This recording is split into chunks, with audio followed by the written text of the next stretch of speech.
नमस्कार दोस्तों, आज हम बीएसएससी महाघोटाला के बारे में हम बात चर्चा करेंगे कि बीएसएससी इंटर लेवल 10+2 का नोटिफिकेशन आया था 2023 में, लेकिन उसका एग्ज़ाम अभी तक नहीं हुआ। और 2025 में एक ऐसा नोटिफिकेशन आता है जिसमें सारे स्टूडेंट का होश उड़ा कर रख देता है, किसी को नींद आना मुश्किल हो गया है। और उसमें क्या कहा गया, उसमें कि रीओपन किया जा रहा है और फिर से फॉर्म भराएगा और इसमें क्या होगा 11,000 समथिंग पोस्ट इसमें शामिल किया जाएगा।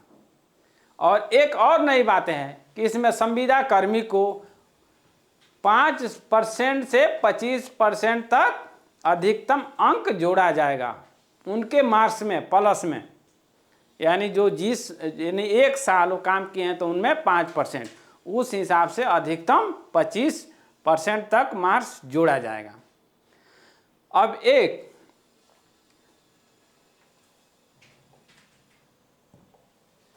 ये संविदा कर्मी और फ्रेश स्टूडेंट के बीचों में समस्या क्या है, इसको हम समझने और ये समझना बहुत ज़रूरी है। आज अगर नहीं समझते हैं तो कभी फिर लाइफ में नहीं आएगा ये मौका। और ये टाइम है, कहा गया है ना कि जो बाढ़ के जब पानी आता है तो जब मेरे घर में घुसता है तो हम जल्दी नहीं जगते हैं, जब तक माथा पर नहीं चढ़ता है तब तक हम कूद के भागने के लिए तैयार नहीं होते हैं। वही टाइम है। अब ये जो है ना, ये घोटाला पर घोटाला, घोटाला पर घोटाला का जो पानी है एकदम सर पर चढ़ चुका है। अब हम अबकी बार अगर चूक गए इसको समझने में तो कभी कुछ नहीं मिलेगा। फिर इलेक्शन बीत जाएगा, फिर इलेक्शन बाद फिर नई सरकारें आएगी, फिर वो सरकारें कहेगी कि मेरा विषय नहीं था, हम इसको फिर अब ये क्या है, इस सरकार में रीओपन हो रही है 3 साल के बाद। वो सरकार आ जाएगी तो कहेगी कैंसिल कर सकते हैं, कुछ भी कर सकती है। इसलिए हमें इसी सरकार में हमें इसको समझना है, ये स्पष्ट क्या है और इस दाल में कितना काला है कि पूरे दालें काला है। फ्रेश स्टूडेंट, इसमें टोटल क्वेश्चन होगा 150। एक क्वेश्चन का मार्क्स वैल्यू है 4 नंबर, यानी 600 नंबर का एग्जाम होगा। अगर मान लिया जाए कि फ्रेश स्टूडेंट अगर 120 क्वेश्चन बनाता है तो उसको मार्क्स कितना मिलेगा। 120 क्वेश्चन अगर वो बनाता है तो एक क्वेश्चन पर 4 मार्क्स मिलता है, तो टोटल उसका मार्क्स हो गया 480। अब इसमें जो स्केलिंग का समस्या है इसको भी समझना जरूरी है।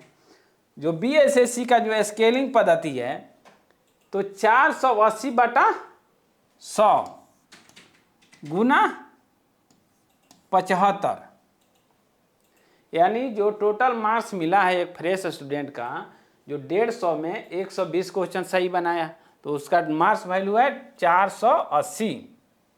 अब 480/600 यानी एग्जाम जो हो रहा है टोटल 600 मार्क्स का हो रहा है और गुना 75 से करने का इसमें स्केलिंग पद्धति है। तो इसका मार्क्स वैल्यू निकला है कितना, 60%। जो सिलेक्शन होगा ये प्रतिशत के हिसाब से होगा, तो इसका मार्क्स वैल्यू कितना प्रतिशत है, 60%। यानी एक फ्रेश स्टूडेंट का टोटल मार्क्स वैल्यू हो गया 60%। अब वहीं संविदा कर्मी के बारे में समझते हैं।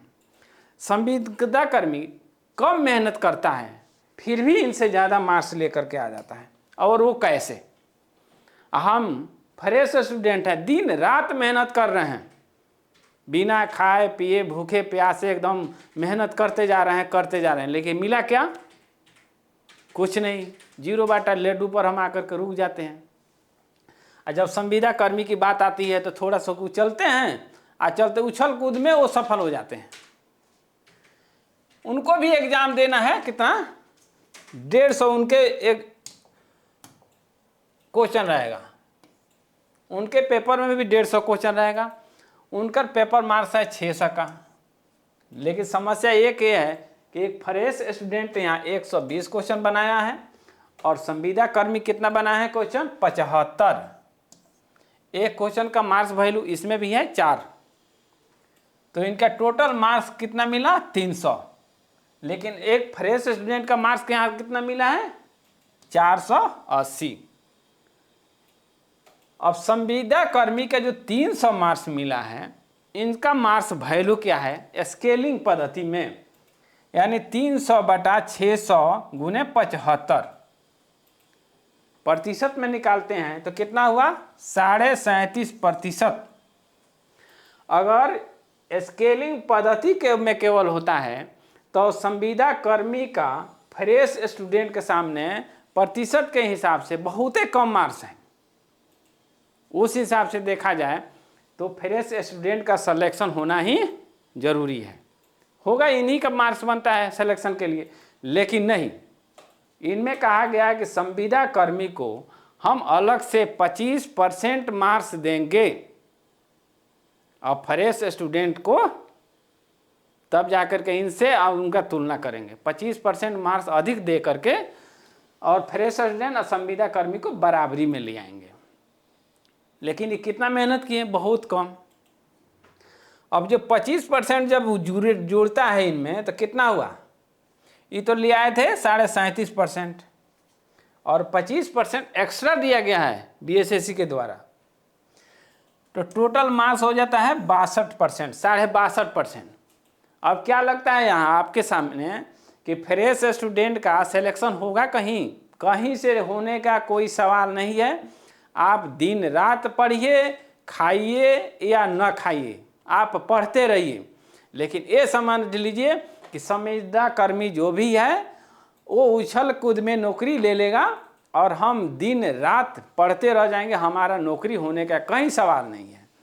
और सरकार एक ऐसा नियम लगाया है कि इसके माध्यम से ये हजारों करोड़ों रुपया वसूल करके इनके जो इर्द गिर्द में जो घूम रहे हैं ना, इनके अपने बाल बच्चों के लिए बिल्डिंग कहाँ खरीद रहे हैं, लंदन में खरीद रहे हैं, कनाडा में खरीद रहे हैं, यूएसए में खरीद रहे हैं।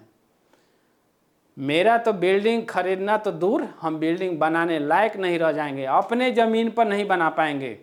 ये जो है ना हजारों हजारों करोड़ लेकर के इनके बच्चे विदेशों में शिफ्ट हो जाएंगे, हम कभी के कभी हमेशा के लिए गरीब रह जाएंगे। इसलिए ये टाइम है, अभी टाइम है जगने का, अभी हम अपने अधिकारों को खोजने का और ये जानने का कि सरकार ये बताए कि संविदा कर्मी बिहार में कितना है और इसमें कितना शामिल करना है, और इसको स्पष्ट करे कि 2000 है 5000 है। नहीं तो पता चलेगा जो 23,000 जो वैकेंसियाँ निकली है इसमें से 20,000 संविदा कर्मी हैं, तो फ्रेश नौकरी कितना हुआ लोगों का 3,000। अब इस सरकार क्या कहेगी हमने फ्रेश नौकरी किया, कितना किया 3,000, लेकिन बताएगी नहीं कि 23,000 हमने कर दिया, उसमें संविदा कर्मी आ जाएंगे 20,000। ये तो स्पष्ट नहीं है ना, जब 20,000 संविदा कर्मी हैं कि कितना है। इसलिए आपसे मेरा कहना है कि जितना जल्दी हो सके आप सोइए नहीं और जागिए, उठिए और सरकार का दरवाज़ा खटखटाइए ताकि ये हमें क्लियर और स्पष्ट करे संविदा कर्मियों की संख्या कितना है। और बीएसएससी बोर्ड से हम एक गुजारिश करेंगे, ये जो 2 साल 1 साल पर जो अपने सूचना में जो बदलाव करते रहते हैं, इस सूचना जो दिए हैं इसको वापस लें। बस यही छात्र हित में मेरी मांगे है बीएसएससी बोर्ड से और सरकार से है कि सरकार छात्र हित में कोई डिसीजन ले।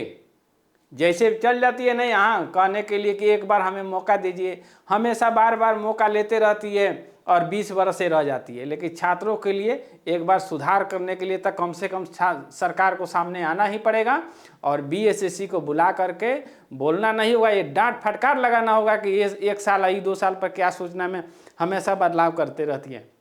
बस इतना ही मेरा आपसे कहना है, बस धन्यवाद।